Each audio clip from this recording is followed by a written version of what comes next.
আজি আমি quickest with present perfect tense শিকিম ঠিক আছে বলকচোন present perfect tense or definition to whole past action present result কিবা এটা কাম পাষ্টত হৈ যাব লাগিব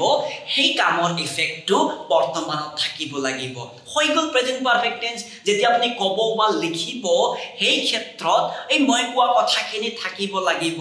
অৰ্থ হিচাপে কাম হৈ গল ইফেক্টটো থাকিব লাগিব বুজি পাইছে যেনেকৈ আপুনি লাঞ্চ কৰিলে আপুনি 12টা বজাত লাঞ্চ কৰিলে এতিয়া 2টা বাজিছে ভোক লগা নাই এইটোই ইফেক্ট এনেকুৱা ধৰণৰ বাক্য আপুনি প্ৰেজেন্ট পাৰফেক্ট টেন্সত ব্যৱহাৰ কৰিব আৰু ইয়াত কেনেকৈ সেন্টেন্স লিখা হয় সাবচোন সাবজেক্ট হ্যাভেস তাৰ পিছত V3 তাৰ পিছত অবজেক্ট এক্সাম্পল হিচাপে আমি পালো I have taken lunch মানে মই লাঞ্চ কৰিলো মই দুপৰীয়া ভোজন খালো এনেকুৱা ধৰণৰ টিপস পাব কাৰণে আমাৰ চেনেলটো সাবস্ক্ৰাইব লাইক কৰিবলৈ নাপাহৰিব ধন্যবাদ